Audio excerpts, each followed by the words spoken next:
de audio a nivel mundial. Con una trayectoria que inicia en Abbey Studios desde 1998, ha sido parte de proyectos icónicos como The Beatles Anthology y la trilogía de The Lord of the Rings, además de colaborar con artistas como Muse, Kanye West y Paul McCartney. Su experiencia abarca desde la grabación analógica clásica hasta las tecnologías inmersivas más avanzadas. Actualmente lidera el desarrollo de productos de audio de Abbey Road, impulsando innovación en software, hardware y audio espacial. Hoy nos acompaña para compartir una perspectiva única sobre la historia de evolución y futuro del sonido. Al final vamos a poder también hacer preguntas los últimos 30 minutos. Arriba tenemos 2 pedestales para que puedan hacerla a través del micrófono y todos podamos escuchar. Prepárense para recibir una gran sorpresa directo desde Abbey Road Studios desde Londres. Con ustedes, Mirek Stiles.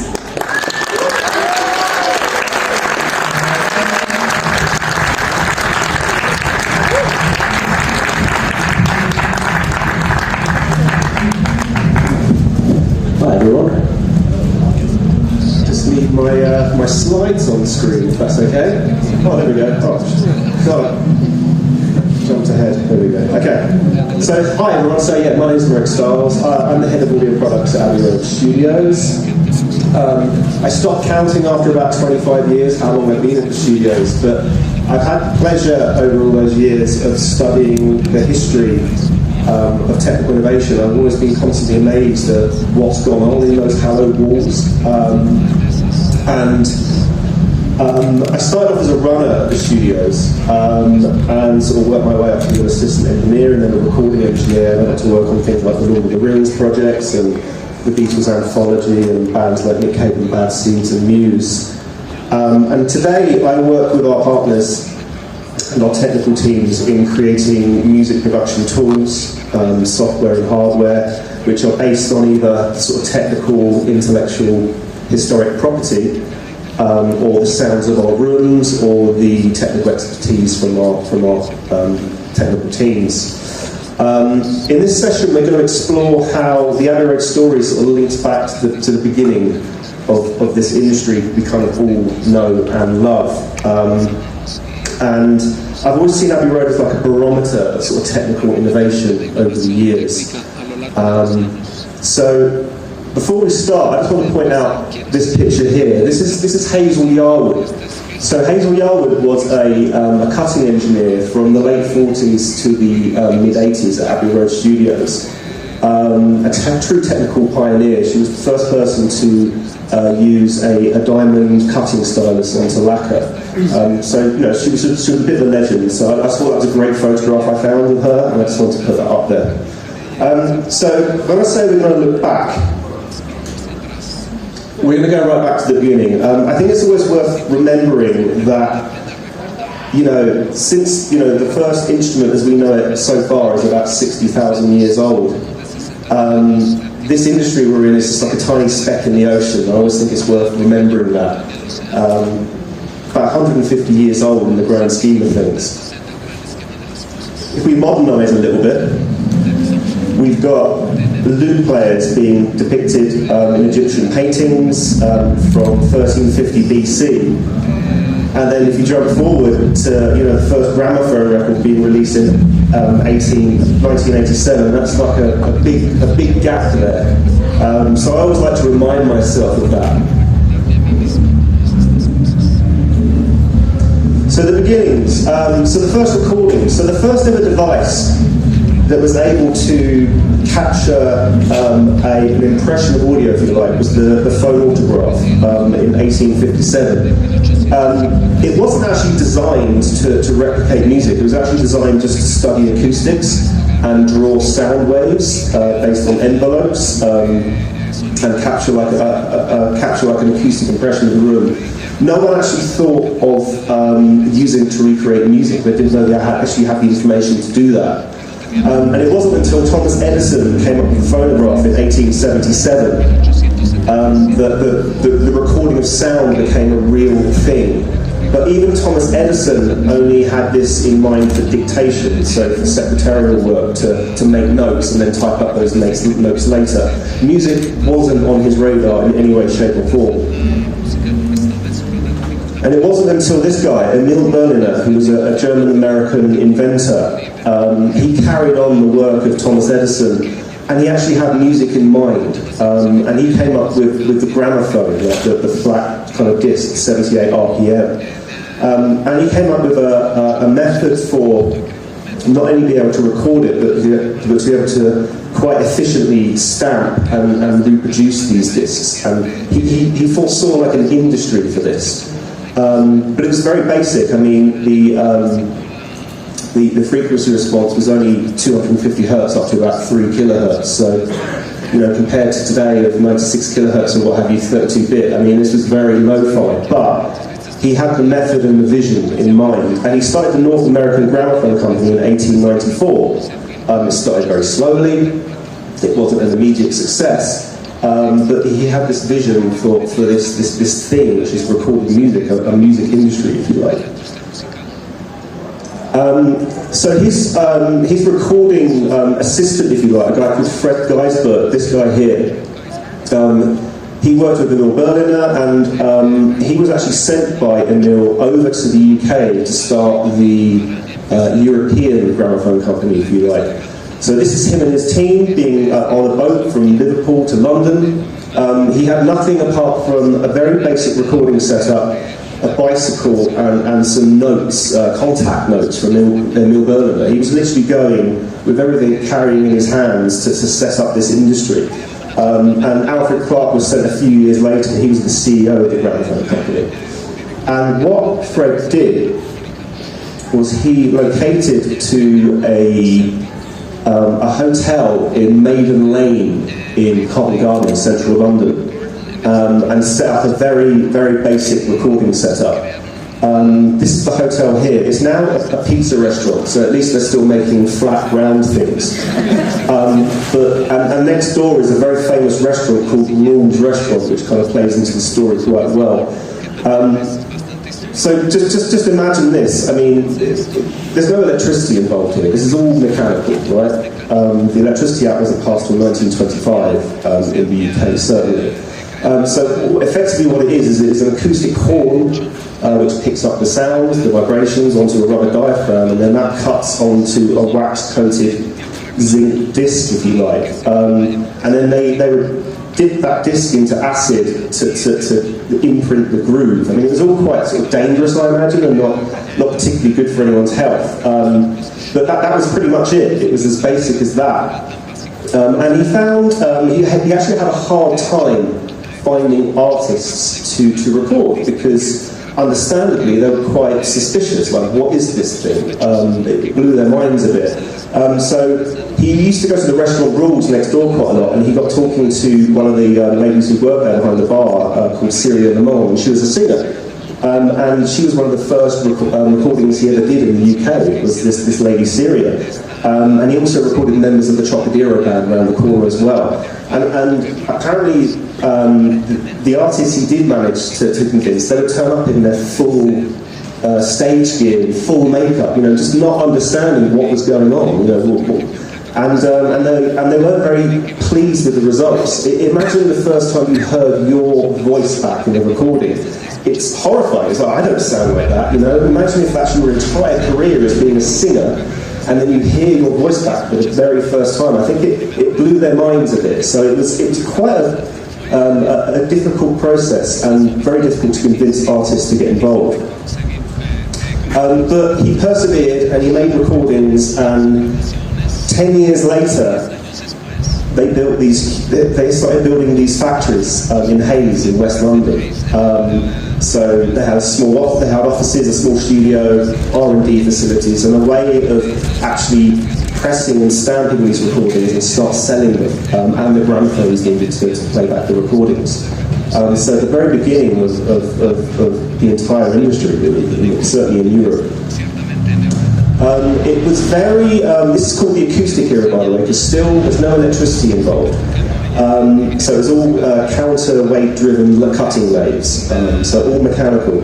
And they had a small recording studio in Hayes, in the complex, but mainly they were going out to church halls, town halls, anywhere where they could find space, and they put cutting lathes in the back of vans. I mean, it was very basic stuff, but it was a very mobile sort of industry.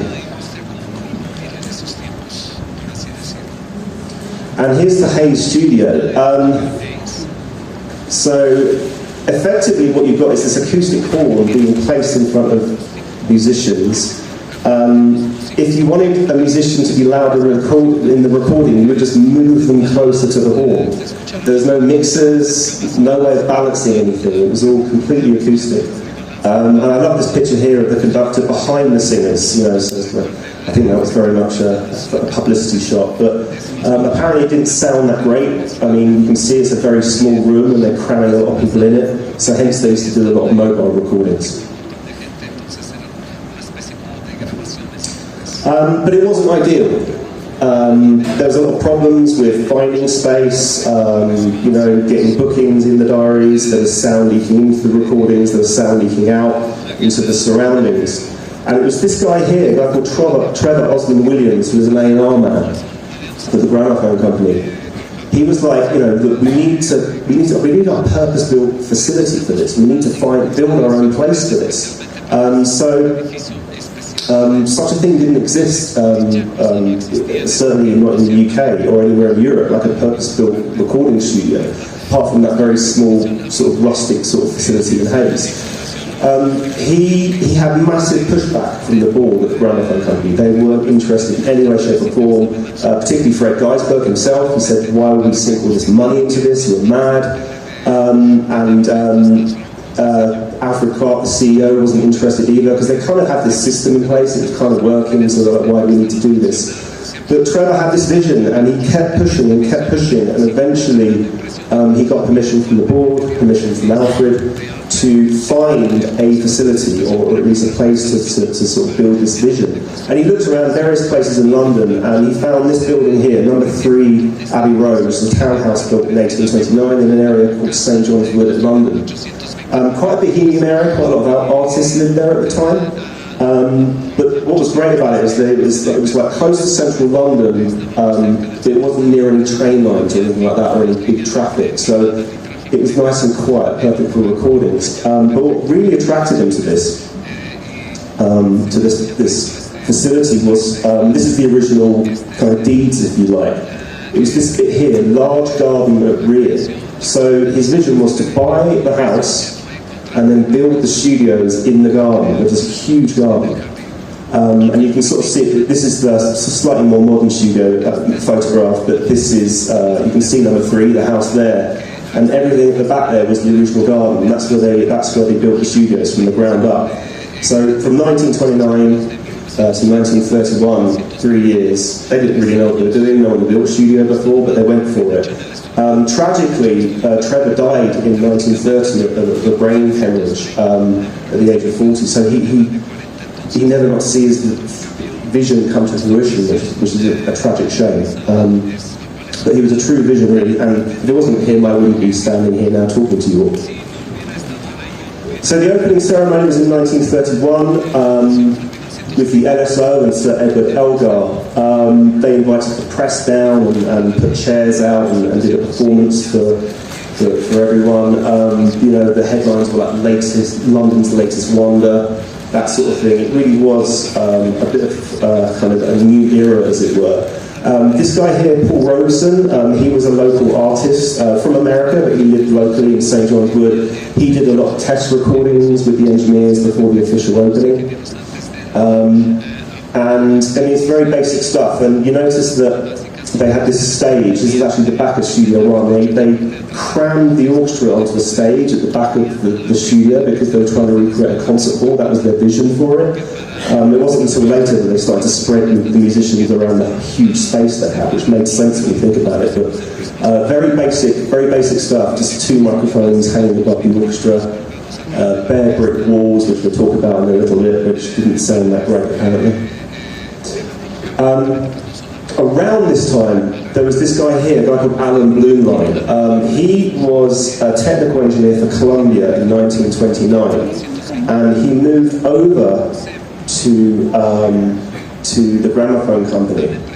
and he became the head of R&D in those facilities in Hayes. He did a lot of work at Abbey Road, and he had hundreds of patents under his name. He did a lot of stuff with radar, a lot of stuff with television systems.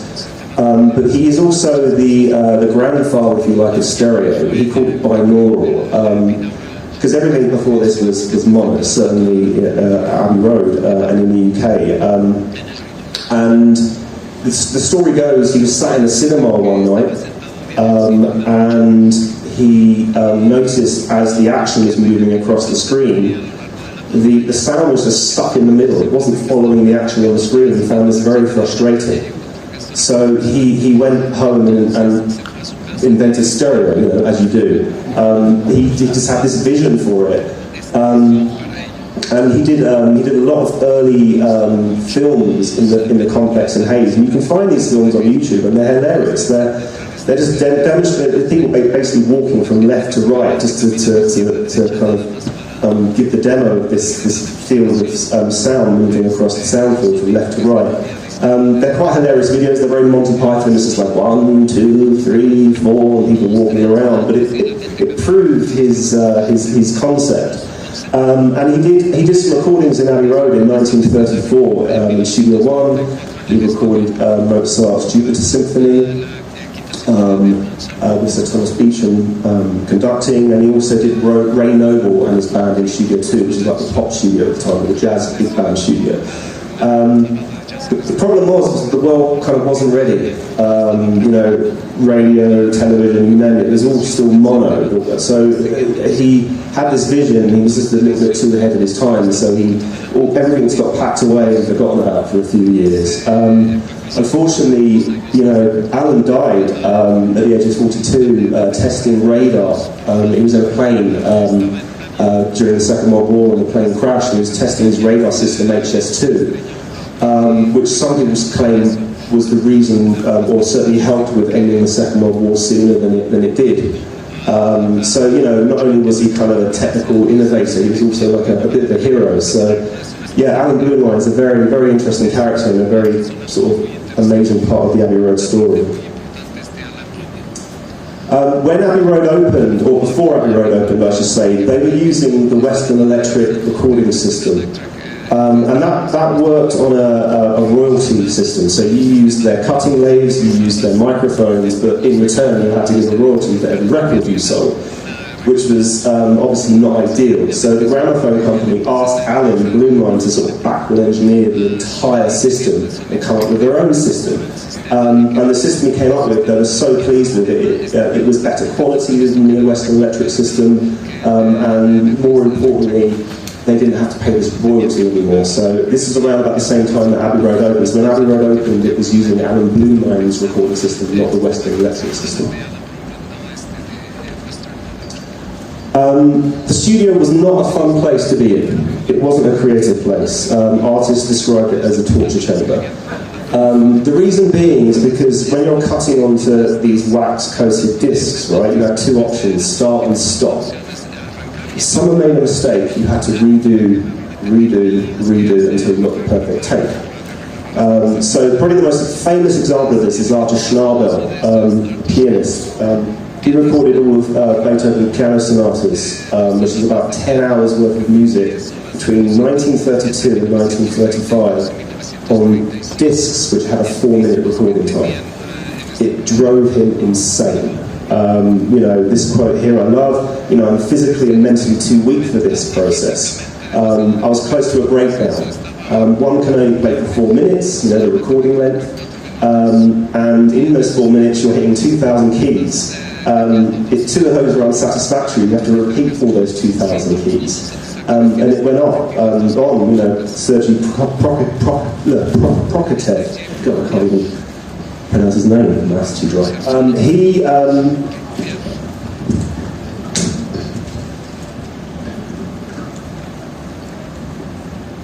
He had a similar problem. This thing of like, someone makes a mistake, you've got to redo over and over again until you get the perfect take. So it's not like today where you go into the studio and it's creative and it's good fun and you can kick back or whatever you want to do. It was a proper process and it was not good fun. and everyone was kind of a bit on edge. The acoustics were also a problem. Like I say, they didn't really know. They were trying to recreate a concert hall, but they didn't really know what they were doing. So it's very difficult to make out here, but this is, again, that picture from the opening ceremony where they crammed the entire orchestra at the back of the room on stage. But it's actually bare brick, and brick's quite porous. So the room was quite dry sounding.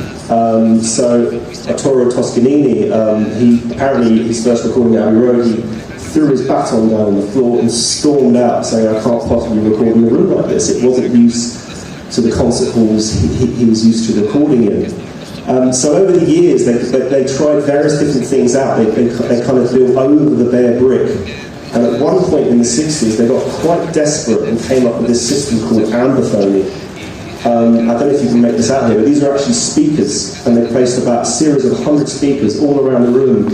And it's madness when you think about it. And they tried to feed the recording back into the room to make the sound bigger. It caused all sorts of problems, feedback as you can imagine. It got used about 4 or 5 times, and then they just canned it. But it was Ken Townsend who he started off as a technical engineer, and we'll talk about him in a minute. He was the general manager at the time, and they're kind of in the early mid-70s here. And it got pretty desperate, and he just found these huge, hard, reflective, plastic kind of tiles, if you like, in a local hardware store. He ordered those in, got them in, and attached them to the wall, and I don't know, more luck than judgment, but it worked. That's how it looks to this day, and it's now considered one of the finest acoustics in the world. So it wasn't plain sailing in any way, shape or form, but you know, acoustics, still to this day, it's a bit of a dark art. So everything I mentioned up until now has been the acoustic era, and then the magnetic era came along after the Second World War. So after the Second World War, Abbey Road engineers were sent into Berlin to sort of check out some of the technology, you know, and they discovered tape machines. Tape machines just didn't exist in the UK or Europe, or in the UK before then. So they took these tape machines back to London, to Hayes, backward engineered them and came up with their machine, the BTR, the British tape recorder. This was a big deal. In my mind, this is the first example of technology augmenting the recording process for the better. I mean, not only did it massively increase the fidelity of the recording process, but it allowed for tape editing. You know, you could cut takes together. So suddenly the pressure was off the artist. They could just do 5 or 6 takes, and if there's a mistake, you probably got to cover them in another take. You can edit it together, and no one's the wiser. So that changed everything. It changed the mood, the vibe, everything in the studio changed after that. So I think, like I say, this is the first example of technology improving the creative process.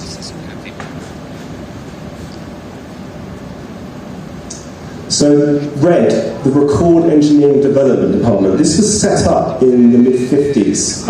It was a collaboration between Abbey Road and the factories over in Hayes. This was around about when stereo was becoming feasible for the general public. So all that work that Alan had done, it was in the mid-50s that stereo became like something that was kind of like, it could take off. So the RED department was set up by an Abbey Road technical engineer guy called Len Page to cater for this new format. So they had to come up with new mixing consoles, tape machines, etc. So they set up the RED department, and this is the first console they came up with. This is the RED 17.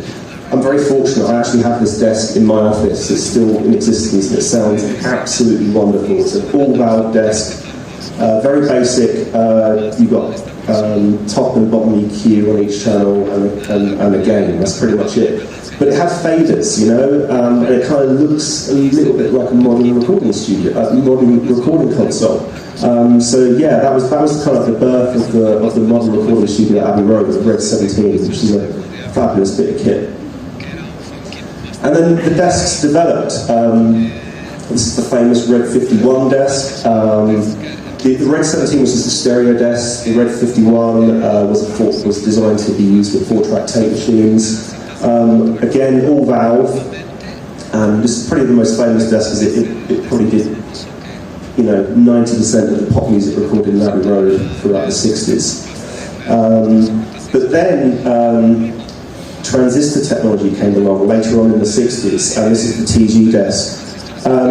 The transition from valve to transistor, the engineers actually struggled with it a bit. It wasn't plain sailing because they were used to their workflows using the valve desks, and valves we can push harder. You can get a bit more grit out of it. The TG desk, if you pushed it too hard, it just crap out basically. It was a bit more polished sounding. So they had a hard time transitioning from valve to transistor. But yeah, this is the first transistor desk, which was installed in Studio 2 in 1968. Most famously was used to record the Beatles album Abbey Road. And tape machines, we spoke a little bit about them earlier on. So the first tape machine was the BTR-1. This is actually the BTR-2, which was still mono, and then this is the BTR-3 from the Red Team, which was stereo tape machine. Tape machines were obviously invented to record audio as clean as possible and try and do a true recreation. But the Abbey Road engineers started to use them in ways they weren't designed to be used. And they came up with tape effects, and probably the most famous one is this one here, which is ADT, artificial double tracking. And the story goes, particularly John Lennon, he loved the sound of double tracking his voice, but it's quite a laborious thing to do. You obviously lay down the first vocal, but the second vocal you've got to get the timing right, the phrasing right, otherwise it just sounds very messy very quickly. So it wasn't a quick process, so he was just desperate to find a way of doing it without him having to sing his voice, his vocal again. And it was Ken Townsend, who I mentioned earlier on. He was head of technical at the time. He came up with this concept of ADT, which was, this is the J37 4-track. And the J37 was interesting because it had two outputs, both on the repro and the sync head, two physical outputs. So you could actually have an advanced signal from the playback. So he worked out that if you feed this advanced signal into a second tape machine, engage a vary speed, and then feed that back in with the original signal, you've kind of got two signals doing that, and if you engage the vary speed, you get some movement going on. So it kind of created this dumb tracking effect. And John Lennon loved it, and the Beatles used it pretty much on every song after that. It became a very popular effect. So I think this is a great way of, the engineers at the time using really basic equipment, but using it in ways it wasn't designed to be used, and pushing it to the absolute maximum to improve the recording process and be really creative. And then the recording formats changed over the years. So we mentioned the BTR-2, the BTR-3, which is the stereo version. Then obviously 4-track came along. And there was also these portable recorders came along in the mid-50s. From EMI, this is the L2, and the Abbey Road engineers would go out into the field, if you were, and record all sorts. They would go to other parts of the world and record tribal drums in Africa, or even traffic noise from Piccadilly. They would just record all these sounds, and they created this massive sound effects library that was constantly raided by the pop acts of the 60s. They were trying to find new sounds, and most famously probably the Beatles and Pink Floyd. They would use these sound effects and sort of fly them in, if you like, into their recordings. So I've got one of those L2s. I recently just had it refurbished, so I'm quite looking forward to taking it out onto the field and seeing what I can get from it with my Zoom recorder, best of old and new, as it were. And then, the machines just developed and expanded. It went from 4-track to 16-track, and then 24-track, and then digital tape machines came along. There was the 32-bit Mitsubishi, there was the Sony 4038, 48-track, and then that all changed in the early 2000s, I'd say, where obviously now we record into DAWs. There was this interesting sort of cross period, I'd call it. I witnessed this where Pro Tools wasn't trusted as a recording format, really, particularly. More the computers than the actual software itself, because it would crash. If you're recording an orchestra, which is quite an expensive hobby, if the recorder just keels out in the middle of the recording, which it would often do, it obviously it's not going to work. So often you'd have like a digital machine, tape machine running in tandem as a backup. But eventually everything got a bit more solid, and now obviously this is what we do. We record into DAWs, and tape unfortunately doesn't see much action these days, although we still have all of these machines at Abbey Road who do a lot of archive work. And in the odd session we do analog recordings, but it's kind of the end of that era. And then the mixing format's changed over at Abbey Road. It went from mono to stereo, and I think it's interesting to note that it wasn't until the late 60s that albums were released only in stereo. Up until then it was mono and stereo, dual release, and the mono was kind of seen as the real master. Stereo was seen as a bit of a novelty, if you like.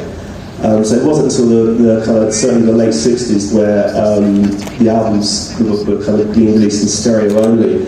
But then shortly after that, 1973, Alan Parsons was mixing Dark Side of the Moon in quad. So it's that thing of like, there's always like, we want more, what next? Quad unfortunately was a bit of a failure. I think it was just inconvenient for people. They've just got used to stereo. And now you're expecting the consumer to add 2 speakers behind them, which is kind of impractical for most living rooms, etc. So the quad format didn't hang around for long. But towards the late 70s, Dolby introduced Dolby Stereo. So you had left, centre, right with a mono surround channel, and then that went into 5.1, and then 7.1, and then Dolby Atmos, obviously, and this is our mix stage, Dolby Atmos dubbing stage. I think we're the only facility in Europe where you can score a film and do the final dub within the same facility. So we opened that up about sort of 8 years ago now. So yeah, we've seen all the different formats over the years, and I'm sure there'll be more formats to come,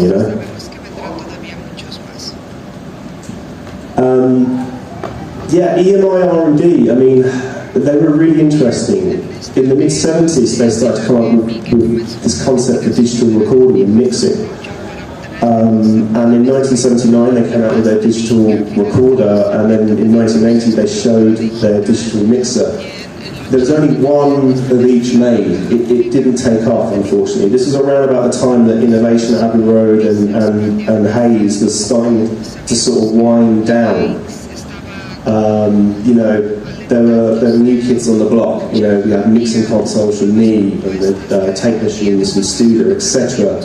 And even their consumer electronics division, everything was being shipped out to other countries to make. So unfortunately, the whole R&D and innovation phase sort of disappeared towards the late 70s into the early 80s. But yeah, this was the first example of digital recording and mixing, which unfortunately, apart from a couple of prototypes, it didn't take off, it went away.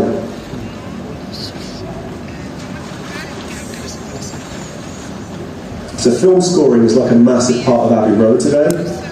Wasn't always that way.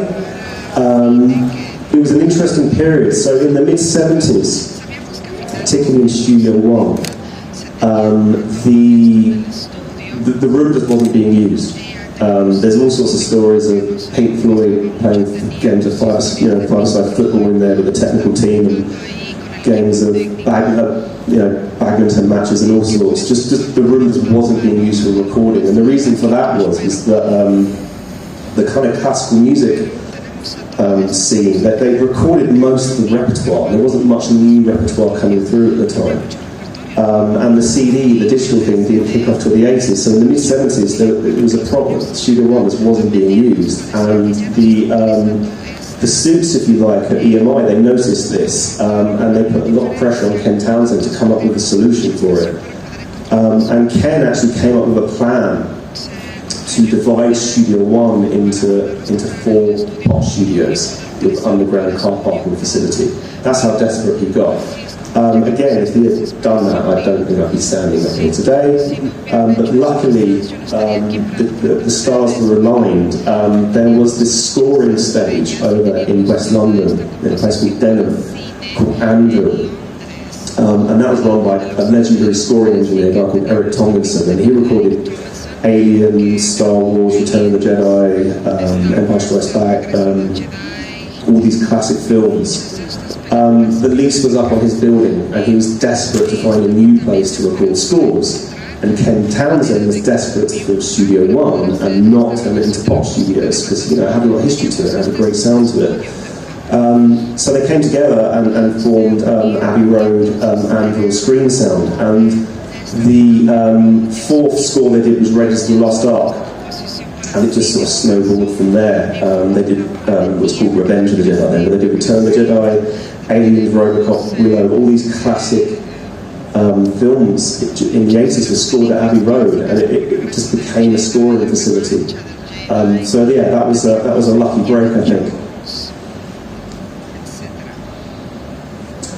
So Abbey Road Red, this was something I helped set up in 2016. We were desperate to sort of get a bit of that innovation back to Abbey Road, when the R&D facilities closed down. We were studying the history and saw this great gear that was being made and all these great techniques that were coming from Abbey Road. And it was kind of gone, and we were never going to get permission to have our own R&D facility and our own factories, etc., etc. So we were kind of thinking outside the box, like what can we do to try and get that innovation back? And we started to explore the academic scene. There's loads of great universities in the UK, like University of York, Queen Mary, Huddersfield University, and we were noticing this kind of spin-outs, the startups that were coming out of these universities. So we started to explore the startup scene, and we kind of saw this hole in the market, if you want, a gap in the market where there wasn't any incubator music focused in Europe. There were a couple in the States at the time, but there wasn't anything in Europe. So we set up Abbey Road Red, obviously the home to the original Red, which we felt really good about. And to this day, we've got over 30 alumni. And we've raised over 100 million in funding, and all those companies together are worth about 350 million now. We've had a couple of really big exits, one certainly to Apple, and IOD here. This is a really interesting company. I mean, we've seen it all. It started off with spatial audio, then it went into the metaverse, if anyone remembers the metaverse, when that was going to be the next big thing. But certainly, obviously, AI. And IOD is kind of one of the latest companies we worked with, and they came up with this great kind of method, if you like, of musicians being able to train the AI and offer that up as like a service, like an extra string to their bow, like an extra way of finding more clients. So I only have this online door. You load your backing track, if you like, your stems into the door, and then you can audition different musicians like bass players, guitarists, drummers, and it's a fantastic piece of software. And I've really enjoyed working with those guys, and they've just announced a partnership with Lambda, so they're doing really interesting things. But yeah, the Red Tech Incubator has been a great way of just sort of exploring what's going on out there. I did a lot of experiments with spatial audio in 2017 to around 2019. I was really interested in, I mean, obviously there's things like Dolby Atmos, but I was really interested in this concept of 6 degrees of freedom. So, being able to walk through the audio as it's being played in a game engine like Unity or Unreal. So we did this kind of proof of concept with a string octet. They played Edna Rigby in Studio 2. So there's the actual session, and there's like the game engine version on the right-hand side in Unity. And we were using we were experimenting with things like ambisonics and various different spatial audio arrays, and how do we kind of mix and create the audio stems and then attach them to objects in the game engine. And then, like I say, to have this concept of 3 degrees of freedom, 6 degrees of freedom, where you can sort of wander up to an instrument and almost hear the bow on the string, or you can go and stand back and kind of hear the overall ambience of Studio 2. So it's like player agency, you know, like you're the director, you decide how you want to hear this piece of music. Which I found that a real fascinating concept. I did it for a couple of years, demoed it to people, and then they were like, great, what are you going to do with it? And I was like, I have no idea what I'm going to do with it. And I don't think there still is to this day a way of easily distributing that to anyone. So it's good fun to have at Abbey Road, or after giving the demo to people in VR. I kind of did that and moved on. But it was a really fun thing to experiment with. And I still love ambisonics to this day. I think it's a great way to capture audio and give you lots of options for doing stuff with it afterwards. And we make hardware. We've got this great partner, China Limited. Over the years, we've released compressors and preamps and EQs, all based on that, either that classic red or TG flavour. And then we started doing microphones together as well. And this year, we announced our first mixing console together. So it's based on either the red or the TG channel strips, and you can mix and match, and it's fully modular, so you can just buy one channel strip or one bus if you like, and you can add to it, you know, so it's up to you how big or small it is, so it's fully modular, and allows you to kind of mix transistor and valve flavors together. So we're really proud of that. We announced that earlier on this year, and the take-up's been amazing. And we also obviously do plugins with waves and sampled instruments with native instruments and Spitfire audio. What I really love, particularly about the plugins, is that it's like a really accessible way for people to explore that history, if you like. Like this is how EQs began. This is how chambers and reverbs began. So not only do you get that kind of cool retro sound, but you get the look and the feel, and we like to go into the archives and pull out cool photographs and technical notes. So I see it as almost like a history lesson as well as just a cool kind of plugin. So yeah, I'm really proud of those plugins. And we started making our own instruments more recently, and kind of starting to think outside the box a little bit. So Charles Jeffrey is a fashion designer. He's got a brand called Loverboy, and his spring collection he's just dropped was inspired by Abbey Road.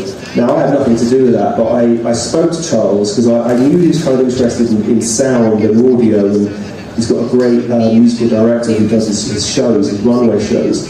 So I said to him, like, you know, what if we came to your workshop with our portable recording devices and sort of captured sounds from your world, like sewing machines, you know, knitting needles, anything we could find.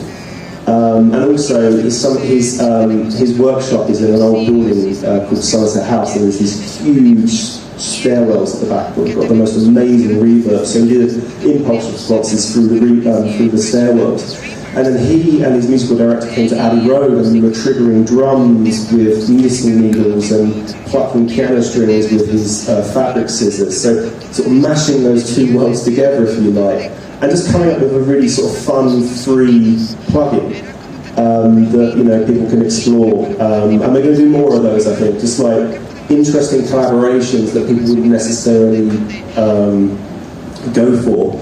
You know, normally, and come out with just like kind of free downloads for people to explore. And Charles designed the graphical user interface, and he kind of gave us the graphics, and we scripted it up in Contact and just sort of wrapped it, and it's a free download from the Abbey Road website, and that was such good fun.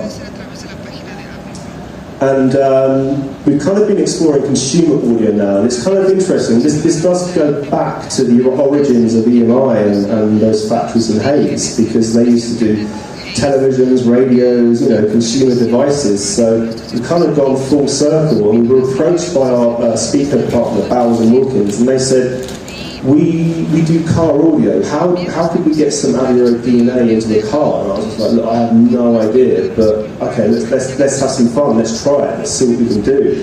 So I took a laptop over to Germany in Harman with the some of the plugins and some of the IRs I collected over the years, and inserted it into the car, and just started playing around with what these I guess these producer tools, what would they do in a consumer setting, if you like. And it worked really well. I mean, some things I thought would work, like tape emulation and vinyl, just was completely lost in the car. But things that did work are things like the old TGEQs, impulse responses in the rooms, because the car is quite a dry, boring environment, right? So it was nice to add a bit of life back into that environment. Things like the spreaders, and also the Compander, which is an interesting device built by EMI a good 4 years before Ray Dolby came out with his noise reduction system. But the Compander is a noise reduction system to reduce tape hiss, in particular in classical recordings. And Jeff Emerick, one of the Beatles engineers, he worked out that if you only use the encode section for denoising, not the decode section, you've got this really nice high-frequency sort of shimmer effect.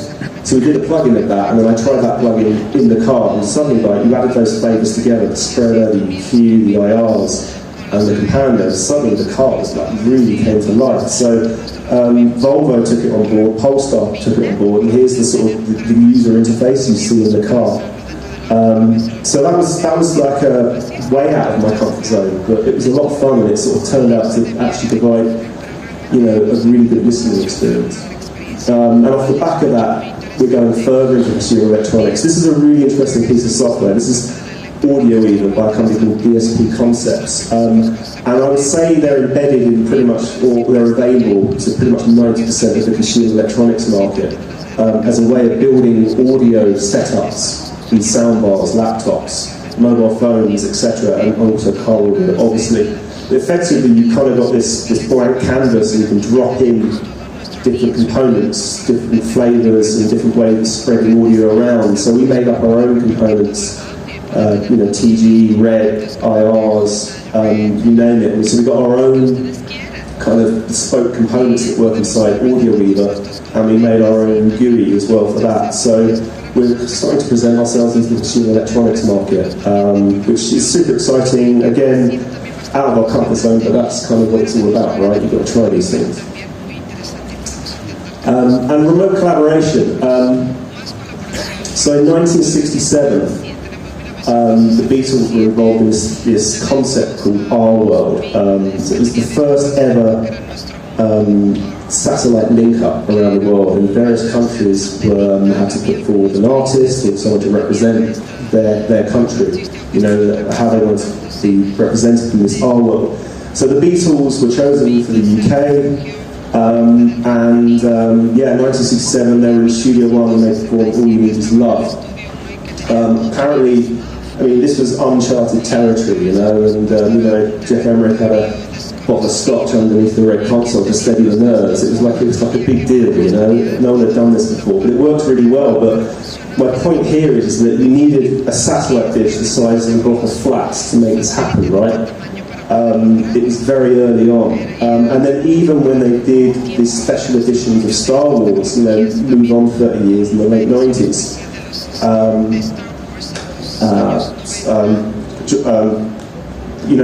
it was a remote session. George Lucas couldn't make it over to Abbey Road.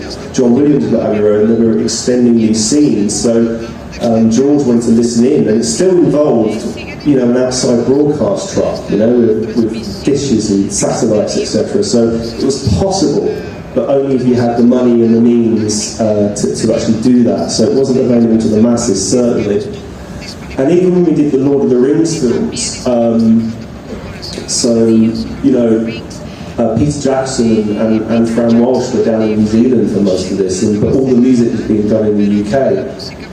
So we were using things like ISDN lines, which was a horrible system, if anyone remembers it.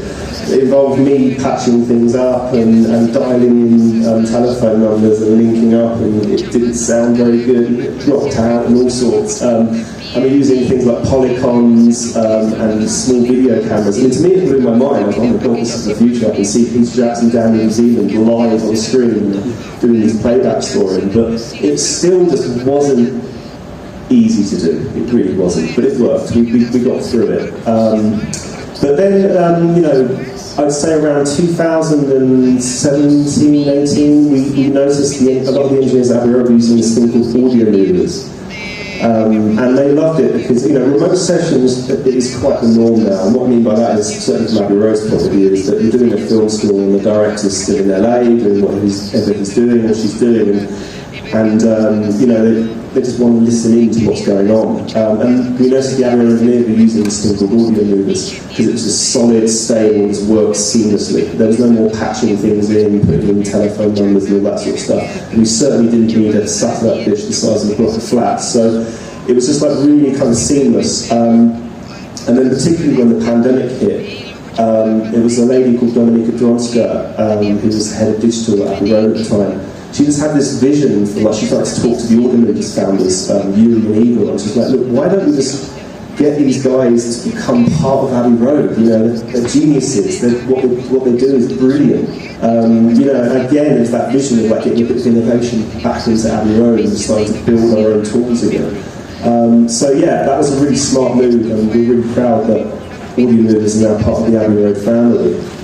And this is where I'm going to hand over to a live stream from Abbey Road. So that session I talked about earlier on, the America session for the VR project I worked on, we're going to stream a multi-track to you from Abbey Road, and this is where I'm hopefully, if everything works, I'm going to say hello to Eddie over in London. Eddie, can you hear us?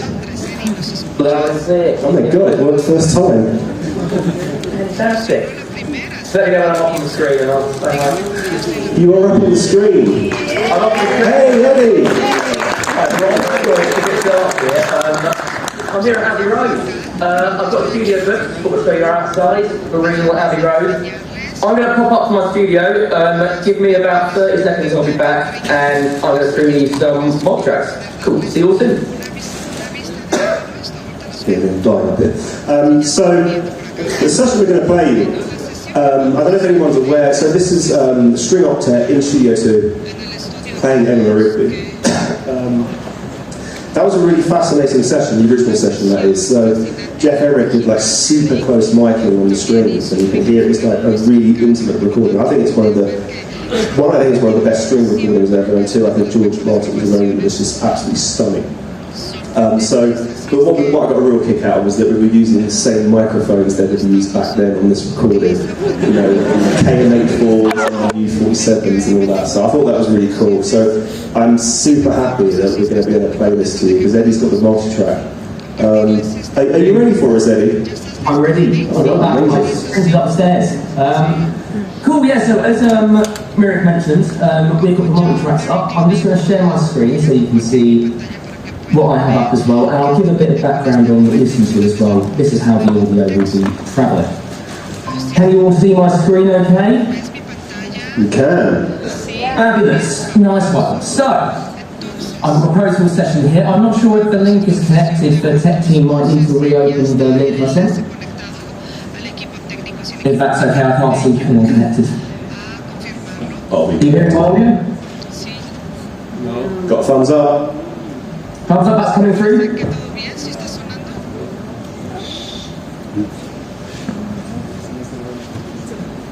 There we go. Cool, so I've got this session here. I've got multi-tracks, it's 8 strings players. And what I'm going to do is I'll probably start it off with just the closed mic so you can sort of hear how it would have sounded on the original recording. We also have a couple of ambient sort of bar mics as well as some stereo pairs and a couple of reverb buses and a bit of Abbey Road processing going on. As the track builds, I'll start to blend in these other elements and you can go from there and you can hear it all. So I'll mute myself, I'll go through it and enjoy.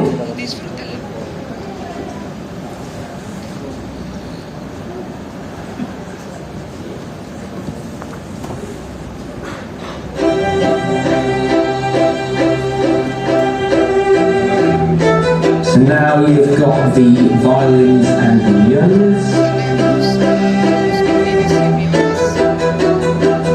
Let's bring those cellos as well.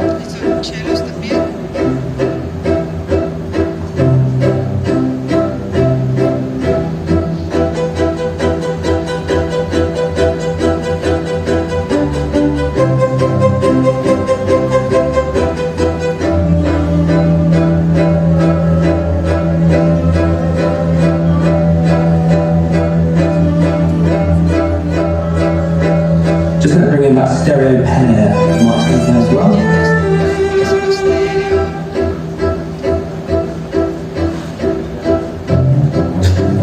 Just going to solo the cellos for you because they sound absolutely beautiful.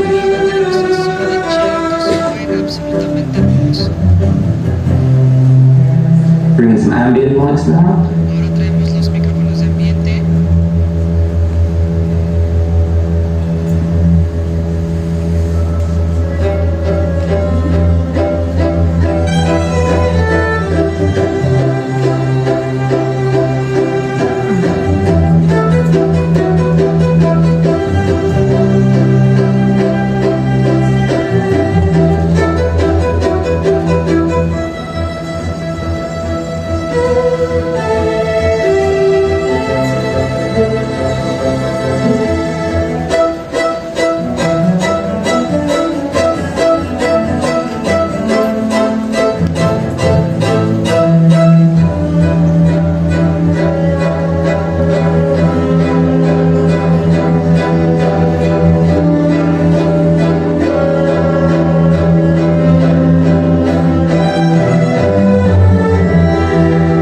There we go. Hey!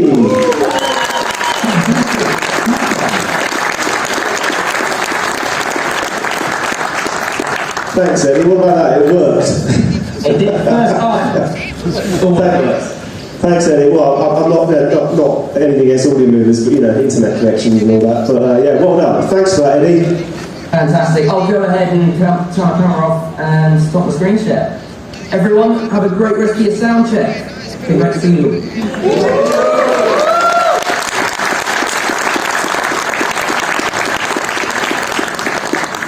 So I think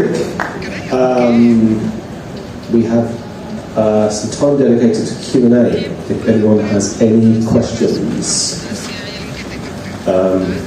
And there's mics on the left and the right of the room, I've been told. Thank you. So if anyone's got a question, please fire away.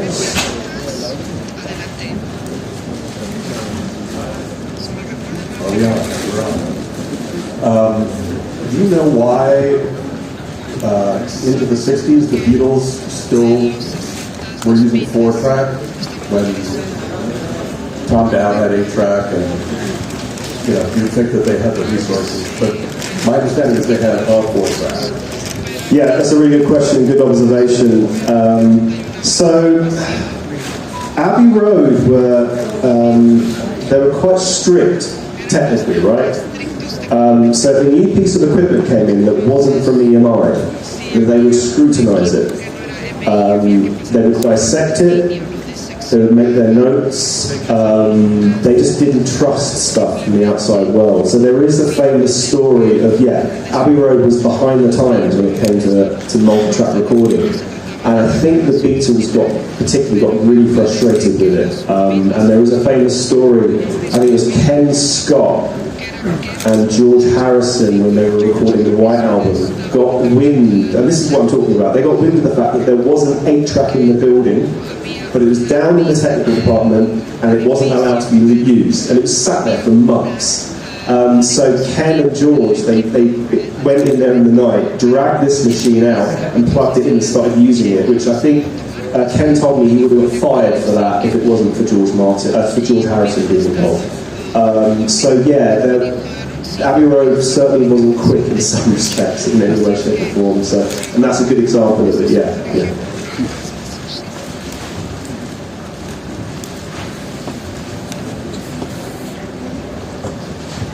Hi.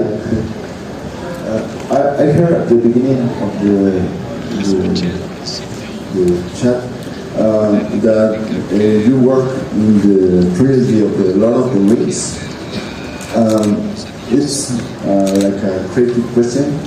How was the experience of, I don't know if you work hand to hand with Howard Shore, and how was the experience of record, for example, the soundtrack of the Battle of the Pelennor, because as a spectator of the movies, it's really exciting that scene.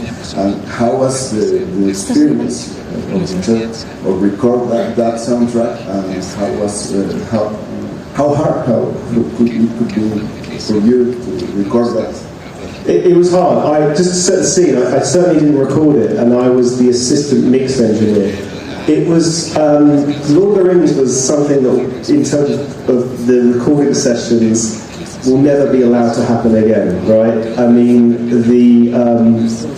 let's start with the first film, if you like. First of all, no one knew it was going to be a success. It was a bit of a risk for everyone involved, right? The recording sessions and mix sessions were really hard work, I'll be honest. There are a few reasons for that. One was we were recording onto tape and then mixing into Pro Tools. I can't remember the exact reason why we were recording onto tape, but there was a reason. I think Howard had a bad experience with Pro Tools down in some early sessions down in New Zealand, so he wanted us to use tape, which is fair enough. You know, like I mentioned earlier on, this is the early days of DAW, and when you're recording an orchestra, you don't want your DAW going down, and they quite often did back then. Anyway, we were recording on tape, and we kind of found ourselves in this situation of Peter Jackson would cut the picture. Howard put a lot of work on himself. He was obviously writing the score, he was orchestrating, and he was conducting, which was madness when you think about it. That is so much work. Peter Jackson was cutting the picture, Howard was scoring, orchestrating, and then recording. Then Peter Jackson would recut the picture, and then Howard would rescore, reorchestrate. It went round in circles like that. And it wasn't the best way of working, but technically it was a challenge for everyone involved, but everyone knew we were working on something pretty special. I mean, the music was stunning, the images we were seeing were stunning, it felt like a thing. So I think everyone was very happy to muck in and get their hands dirty, but it was really hard work, but very satisfying. And then, once the first film was a success, we kind of got into the situation of a lot of money was thrown at it for the second and the third film, and it just got out of hand. I mean, the second film I did like 87 days straight without a day off, 12-hour days, and the fact that the production teams are split across the world as well. I mean, all those ingredients. It was chaos, it was madness, but it was good chaos and good madness, and what Howard did was incredible, and what Peter Jackson did was incredible. And I'm so happy that people, you seem like quite a young person to me, right? And I'm just so happy that you're still talking about them and find them inspiring, and that's, I think that's a testament to what Howard and Peter did, just incredible stuff. Thank you. Can I make another show? Please do, yeah.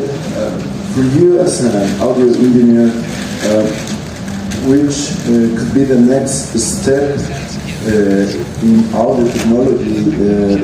Because right now we have Dolby Atmos, a lot of technology, but which could be the next step for technology in audio? I wish I knew. I'm not even sure I can answer that. I mean, look, I thought I knew at one point. Like when I was obsessed with 6 Degrees of Freedom and game engines, my mind was saying like, oh my god, this is going to be the future.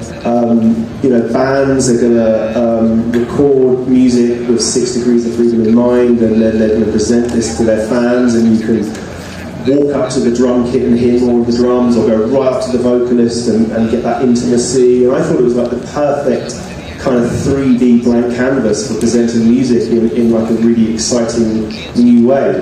And then, you know, companies like Meta and stuff were pumping a lot of money into this thing, like this concept of the metaverse. And to me, this is the way it's going. This is the way it's going.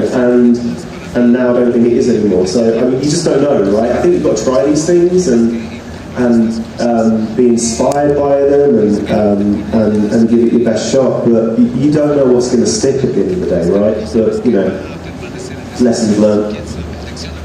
Thank you.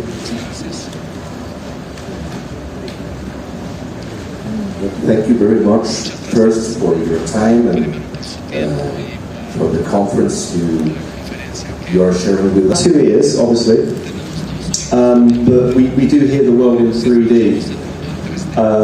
And this is where things like HRTFs come in, where, you know, the concept being that, you know, I'm stood here, you know, due to the shape of my ears, the shape of my head, the reflections from the room, the time delay between this ear and this ear, all of those things come together and that's what makes us hear sound in the real world.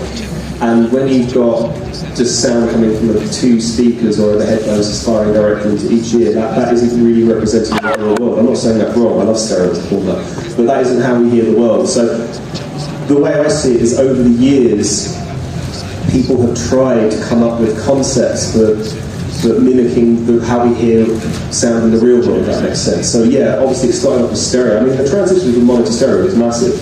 And then adding speakers behind you was a way of trying to expand on that. And there was another great format, which I mentioned earlier on, called Ambisonics, invented by a guy called Michael Gerson.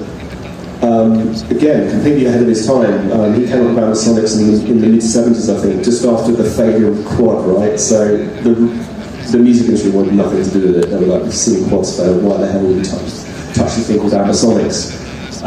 But he was trying to recreate how we hear sound in the real world through a medium, through a format. And I think Michael's another great example of being ahead of his time, like Alan Bloomberg, because now ambisonic microphones are being used more often.